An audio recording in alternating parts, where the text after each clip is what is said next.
Autre chose dans ce journal, on parle des enseignants de mathématiques du Gabon réunis autour du mouvement Omega qui viennent d'organiser le deuxième café mathématique à l'école normale de Libreville. Quelle pratique enseignante pour une refondation d'un élan scientifique au Gabon? Le thème a ému plus d'un pour une rencontre devenue annuelle et qui vise finalement l'amélioration de l'enseignement des mathématiques dans les lycées et collèges du pays.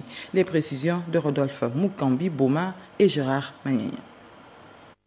La discipline des mathématiques est peut-être l'une des causes de l'échec scolaire au Gabon.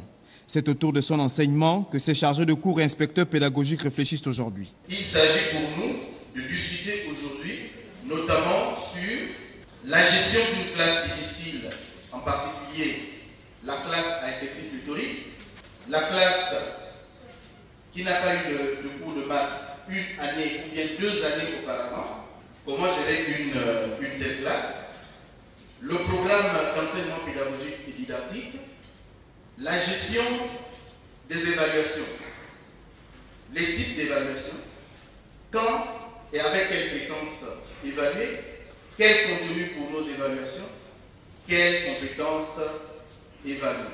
Tous ou presque appartiennent au réseau Omega, un groupe qui regorge des enseignants de mathématiques du Gabon. Ils ont décidé de tout dire, un diagnostic pour comprendre les causes de la difficulté de l'enseignement de mathématiques et le faible taux de réussite aux examens nationaux.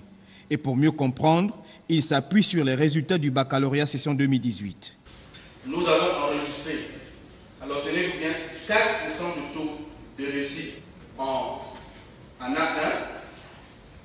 15% en B, en série B, 49% en série C et 52% en série D. Deuxième café mathématique depuis la mise en place de ce mouvement Omega il y a 2 ans. Cette édition est plutôt placée sous un thème interrogateur. Quelle pratique enseignante pour une refondation d'un élan scientifique au Gabon? Lorsqu'il y a un échec, en général, les torts sont partagés. On ne peut pas dire que les difficultés des élèves, c'est seulement eux. Il y a aussi notre part de responsabilité.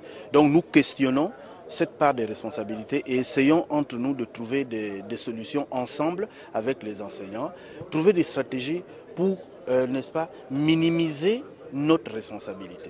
Au terme de ces travaux de réflexion d'une journée entière, les enseignants participants fourniront un rapport avec des recommandations à transmettre à la tutelle représentée ici par Aristide Kassangoy, le directeur de cabinet du ministre délégué à l'Éducation nationale.